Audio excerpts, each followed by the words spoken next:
चेकमधून उल्लेख केला की शरद पवार या काळात अनेक वेळा सत्तेत होतं, मग आरक्षणाचं बिजच गुंगड कुणी ठेवलं आणि आतापर्यंत 300 आत्महत्या झाल्या, मग त्याला जबाबदार कोण?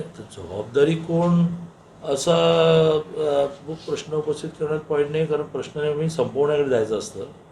आता तरी सर्व नेत्यांनी एका टेबलवर बसून त्या नेत्यांनी पण एकदा हे समजून घेण्याची आवश्यकता आहे की रक्तसंबंधातला कायदा काय आहे आणि सगळे सोयरेदार काय. माझं चॅलेंज आहे, अनेक नेत्यांना ह्या विषयामधले बारकावे माहिती नसताना ते काय भाषण करतात, त्याचे अर्थ काय होतात, त्याच्या भाषणाने कोण कोण आत्महत्या करण्याच्या मनस्थितीत जातं, हे विचार करा ना. लोकसभा जिंकणं आणि विधानसभा जिंकणं याच्यातून तुमची भली होतील, पण समाजाचं भलं कशात आहे हे बघायला पाहिजे. नावाच्या मराठा नेत्याने मला सोलापूरमध्ये निवेदन दिलं की तिथल्या काही कॉलेजेसने आर्ट्स सायन्स कॉमर्स आहे, कारण आर्ट्स सायन्स कॉमर्समध्ये मुळात ॲडमिशन रिकामे जातात, पण आर्ट्स सायन्स कॉमर्समध्ये 4 कॉलेजेसनी 10% मराठा आरक्षण धरलं नाही. मी ताबडतोब त्याच्यासमोर फोन केला स्टेट डायरेक्टरला, देवळकरजी 4ही कॉलेजेसना नोटीस काढा आणि मार्गही सांगितला की आता त्यांची ॲडमिशन कॅन्सल करून पोरांचं नुकसान करू नका, त्यांना 10% वाढीव द्या आम्हाला अधिकारात, पण ते 10% प्युअरली मराठ्यांना करा, विषय संपला. त्यामुळे आहे कायद्यांमधल्या, जसं मी त्रुटी शोधून काढली की रक्तसंबंधामध्ये खोटी मारून ठेवली आणि पैसे कमवण्यासाठी, की जरी वडिलांकडे व्हेरिफिकेशन असलं तरी मुलाने अर्ज द्यायचा आणि मग 3 आठवड्याची नोटीस आम्ही म्हणे नोटीस बोर्डवर लावणार की कोणाची काही ऑब्जेक्शन आहे का. अरे बापाच्या पोराला व्हेरिफिकेशन द्यायला कोणाचं ऑब्जेक्शन असणार आहे. ही थोडी सरकारी यंत्रणा त्यांच्याही चुका नाही असं माझं म्हणणं आहे. याचं कारण त्यांना वेगळ्या कारणाने कोर्टात खेचणं, त्यांच्या नोकऱ्या जाणं, त्याची सस्पेन्शन, त्यांना शिक्षा होणं, हे प्रमाणसुद्धा अलीकडच्या काळात खूप वाढलं. ते म्हणतात की ह्याला झंझट पाहिजे, जेवढे लावता येतील तेवढे नियम लावा. नाही जरांगेने ते नेमकं काय सांगितलं, कारण जरांगेना रक्तनाट्य संबंध म्हणजे तुम्ही जे सांगितलं त्याप्रमाणे जातीत दाखला आरामात मिळू शकतो, पण जरांगेने जो शब्द वापरलाय सगळे सोयरे, त्याच्यामध्ये त्या भागामध्ये त्याच विषयाला वेगळा शब्द वापरतात. सगळे सोयरे नाही, मी नोटिफिकेशन वाचलं काल, मी आता खूप खोलात चाललो आहे. जे नोटिफिकेशन वाशीला तयार झालं आणि ओके म्हणून जरांगे पाटलांनी त्यांचं आंदोलन संपवलं, ते नोटिफिकेशन जरांगे पाटलांच्या सहकाऱ्यांनी, त्यांच्या कायदेतज्ञांनी तयार केलं. स्वाभाविकपणे रात्रभर मुख्यमंत्री महोदय आणि सेक्रेटरी भांगे जागे होते, जे सारखे एकमेकाला व्हॉट्सअप करायचे. अरे त्यांनी 1-2 वाक्य जोडली, मग मुख्यमंत्री महोदय म्हणायचे की हे चालेल का, भांगे म्हणायचे की नाही 1 वाक्य चालेल, मग यांना विचारलं जायचं. मी तुम्हाला रात्रभर एक्झरसाईज सांगतो, सुट्टी असून सुद्धा गव्हर्नमेंट प्रेस ओपन करायला लागला, कारण हे गव्हर्नमेंट प्रिंटिंग प्रेसमध्ये प्रिंट करायला लागतं, त्याला गॅझेट करणं म्हणतात. पहाटे गव्हर्नमेंट प्रिंटिंग प्रेस ओपन करून ते गॅझेट केलेलं आहे. इतकी मेहनत सरकारने घेतली. आता हे नोटिफिकेशन मान्य म्हणून कोण गेलं मागे, मनोज जरांगे पाटील. मग ते नोटिफिकेशन मान्य आहे का, आता त्यात नव्यानं काही बदलायचं आहे. तर ते जे नोटिफिकेशन आहे त्याचं इम्प्लिमेंटेशन हे रक्तसंबंधामध्ये व्हेरिफिकेशनची आवश्यकता नाही याच्याशी मॅच होत आहे. मग आता जरांगे पाटलांनी नवीन काय केलं वगैरे असले प्रश्न विचारू नका, त्यांना वाटलं असेल की त्याची स्पष्टता करून घ्यावी. आहे आधीच, आणि दुसरीकडे ओबीसींना पण न्याय मिळालाय, फक्त ती पटवून देण्याची भूमिका तेवढी सरकारची राहिली असं म्हणायचं. सरकारची नाही, सरकार तर वारंवार मांडतच आहे. या दोघांनी आपण सगळेजण या समाजाचे घटक आहोत, एकमेकाच्या उरावर बसून मारामाऱ्या करण्यासाठी आपण दुश्मन नाही आहोत. तर टेबलवर बसू आणि समजून घेऊ. म्हणजे आता ओबीसीला हे समजून सांगितलं पाहिजे की बा कुणबी नोंद सापडल्यानंतर कुणबी दाखला देऊया की नको, कुणबी नोंद सापडल्यानंतर द्यायलाच पाहिजे. मग ते जास्तीचं काय मागतायत, तर कुणबी नोंद सापडलेल्याच्या नातेवाईकांना द्या. तर नातेवाईक ही कन्सेप्ट सुप्रीम कोर्टाने ठरवली, घटनेने ठरवली की आपला देश हा पितृसत्ताक असल्यामुळे तो असा वारसा घ्यायचा. पंजोबाला होतं, मग आपोआप आजोबाला मिळेल, आपोआप वडिलांना मिळेल, आपोआप मुलांना मिळेल, आपोआप भावाला मिळेल, आपोआप चुलत भावाला मिळेल, हां, तर आपोआप बहिणीला मिळेल. पण मग ती बहीण लग्न होऊन त्या घरात गेली तर त्या घरामध्ये जर हे नातेसंबंध रक्तसंबंध नसतील, तर तिच्या घरात लग्न होऊन गेली, त्या घरामध्ये नाही मिळणार, तिला मिळणार, तरी तिला मिळणार, ती निवडणूक लढू शकणार. नॉट नेसेसरी ती लग्न होऊन ज्या घरात गेली त्या नवऱ्याला मिळणार, नॉट नेसेसरी की तिच्या मुलांना मिळणार. आता हा कायदाच आहे. मग तुम्हाला कायद्याच्या अंतर्गत ज्यांना सर्टिफिकेट आपोआप मिळावीत असं म्हणतात त्याला ओबीसीचा विरोध आहे का? ते म्हणजे आम्हाला त्याचा विरोध नाही आहे, विरोध असू शकत नाही. मग त्यांना अडचण येईल ना, कारण त्यांच्याकडे पण एखाद्याला सर्टिफिकेट मिळालं तर मुलाला मुलीला मुबलत चक्रा मारत बसायला लागेल.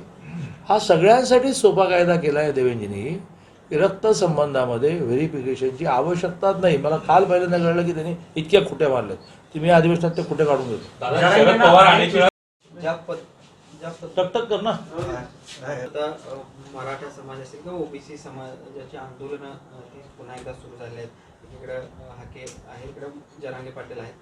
तर केंद्रानं यामध्ये बघ्याची भूमिका घेऊन चालणार नाही, असं यामध्ये काहीतरी सोल्युशन काढलं पाहिजे असं शरद पवार म्हणतात. पहिलं तर माझं म्हणणं असं आहे की पवार साहेबांची राजकारणातली वर्ष झाली 50 क्रॉस झाली होती आणि त्या काळामध्ये ते 4 वेळा मुख्यमंत्री राहिले, अनेक वेळा केंद्रामध्ये मंत्री राहिले. आणि ते जरी नसले तरी जे गव्हर्नमेंट त्यांनी आणलेलं असतं त्याचं गायडेड डेमोक्रेसी जी असते ते तेच करत असतात. गायडेड डेमोक्रेसी तर काय की लोकशाही आहे, पण कोणीतरी गाईड करायचं की असं व्हायला पाहिजे, तसं व्हायला पाहिजे, तसं व्हायला पाहिजे. हे पवारसाहेबांनी 50 वर्ष केलं. या त्यांच्या 50 वर्ष राजकारणामध्ये सातत्याने टिकणं, राजकारणाच्या मध्यबिंदूला राहणं, हे ॲप्रिसिएट केलं पाहिजे. कमाल की बात आहे भाई, 50 साल करते हो, नो अप्स अँड डाऊन. पण मग त्यावेळेत का नाही केलं? केंद्रात सरकार 95 ते 99 13 दिवसाचं एकदा, 13 महिन्याचं एकदा, 4.5 वर्षाचं एकदा. अटलजींचं आलं, मोदीजींचं 10 वर्ष आलं. बाकीचं तर सदा सर्व काळ सरकारं राज्यात, केंद्रात, जिल्हा परिषदेत किंवा तुमचीच असतात, तुमची असायची. तर त्यावेळेला तुम्ही हे का नाही केलं? हा सगळ्यात महत्त्वाचा मुद्दा आहे. दुसरा महत्त्वाचा मुद्दा असा आहे की राजकीय स्वार्थापाठी, मी कोणी नावं घेत नाही, राजकीय स्वार्थापोटी, राजकीय स्वार्थापायी हे जे समाजाचे तुकडे तुकडे करणं किंवा समाज फाडणं चाललेलं आहे, या महाराष्ट्रामध्ये संत महंतांनी खूप मोठी भूमिका बजावली समाज एक होण्यासाठी. आपण सगळे एका ईश्वराचे अंश आहोत असं त्यांनी सगळ्यांना हम सारे एक, हम सारे भारतीय असं करण्यामध्ये संत महंतांची मोठी भूमिका होती. एका क्षणामध्ये महाराष्ट्रामध्ये संतांची परंपरा, सामाजिक सुधारकांची परंपरा, सामाजिक सुधारकांनी केवढे परिश्रम घेतले. ते महामानव बाबासाहेबांनी घेतले असतील, महात्मा ज्योतिराव फुलेने घेतले, सावित्रीबाई फुलेने घेतले असतील, डॉक्टर हेडगेवाराने घेतले असतील, सावरकरांनी घेतले असतील. या सगळ्यांनी संपूर्ण देश एक आहे, अलग भाषा अलग वेश, फिर भी हमारा एक देश, हे एस्टॅब्लिश केलेलं गेल्या काही महिन्यात महाराष्ट्रामध्ये राजकीय स्वार्थापायी यांनी त्याचे तुकडे तुकडे करून टाकले. समाजाला कळलं पाहिजे की हे यांच्या राजकीय स्वार्थासाठी करतायत. फॅक्ट ही नाही आहे. आम्ही एकमेकाच्या उरावर बसून काही मिळणार नाही. आम्ही भांडू, भांडण्याची लोकशाही पद्धत आहे. आम्ही मांडू, मांडण्याची लोकशाही पद्धत आहे. एकमेकाला शिवाय देऊनच बोललं पाहिजे असं नाही. आणि ते म्हणजे हात जोडून सगळ्या समाजाला, नॉट ओन्ली मराठा, मग तो ओबीसीचाही एखादा आत्महत्या करणार असेल त्यांना हात जोडून प्रार्थना अशी आहे की इतके महत्त्वाचे, खूप आपल्या आईवडिलांनी, त्या आईने 9 महिने तुम्हाला पोटात वाढवलं आहे आणि तुम्ही आत्महत्या केलीत 18व्या वर्षी, 20व्या वर्षी, तर तेवढे वर्ष आईवडिलांनी तुमच्यासाठी मेहनत घेतलेली आहे. आत्महत्या करून काय मिळवणार? आपण सगळे म्हणून भांडू, टेबलवर बसू, चर्चा करू. मुद्दा प्रामुख्याने असा आहे की ओबीसी आणि मराठा समाज या दोघांना एका टेबलवर बसून समजून सांगितलं पाहिजे काहीही तुम्ही नवीन मागत नाही आहे आणि काहीही सरकार तुम्हाला नवीन देत नाही आहे. उदाहरणार्थ 2017 साली माननीय देवेंद्रजींनी या महाराष्ट्रामध्ये रक्तसंबंधामध्ये व्हेरिफिकेशनची आवश्यकता नव्हता कायदा केला. काय कायदा आहे हा? तर मोठ्या प्रमाणावर कास्ट सर्टिफिकेट मिळाल्यानंतर जात पडताळणी जी असते व्हेरिफिकेशन, त्या व्हेरिफिकेशनमध्ये ते खातं मोठ्या प्रमाणावर खातं पैसे खाऊन याची सर्टिफिकेट देणं न देणं, दिरंगाई करणं करतं. मी शासनाचा प्रतिनिधी असून सुद्धा जी फॅक्ट आहे ती आहे. कारण शेवटी या महाराष्ट्रामध्ये 20 लाख सरकारी कर्मचारी असतील तर प्रत्येकाला चांगलंही म्हणू नये, वाईटही म्हणू नये. त्यामुळे मी काय सरसकट जात पडताळणी खात्यामधलं प्रत्येक माणूस हे करतो असं म्हणत आहे, पण साधारणतः अनुभव तुमचा माझा हा आहे. देवेंजी म्हणाले की झंझटच नाही पाहिजे. शेवटी घरामध्ये वडिलांना जर जात पडताळणी झाली, व्हेरिफिकेशन झालं, तर वेगळी मुलाला कशाला करायला पाहिजे? वेगळी पुतण्याला कशाला करायला पाहिजे? वेगळी घरातल्या बाकी. त्यामुळे त्याने असं रक्तसंबंध, ब्लड रिलेशन नावाची घटनेने तयार केलेली, कायद्याने केलेली जी व्याख्या आहे, त्या व्याख्येत बसणाऱ्या कोणालाही वेगळं जात पडताळणी करावं लागणार नाही. काल मी अभ्यास करताना लक्षात आलं की त्यातही खूप खुट्या मारून ठेवल्या आहेत. त्या येत्या अधिवेशनामध्ये मी मुख्यमंत्र्यांना आणि उपमुख्यमंत्र्यांना दोन्ही आग्रह धरणार की खुट्या काढा पाहिजे. मी आता एकदा हे ठरलं ना की वडिलांच्या मुलाला व्हेरिफिकेशन नको, एका सेकंदात द्या ना. त्याने खुटी काय मारली मी काल वाचली तर 3 आठवड्याची नोटीस द्यायला. तर आता ही नोटीस घ्यायला पाहिजे आणखी, हे पुन्हा पैसे घेण्याचा मामला. आता हा रक्तसंबंधातला कायदा आणि सगळे सोयऱ्याचं नोटिफिकेशन याच्यात काहीही फरक नाही, काही फरक नाही. सगळे सोयऱ्यामध्ये काय म्हटलेलं आहे की कुणबी नोंद असली तर कुणबा दाखला का.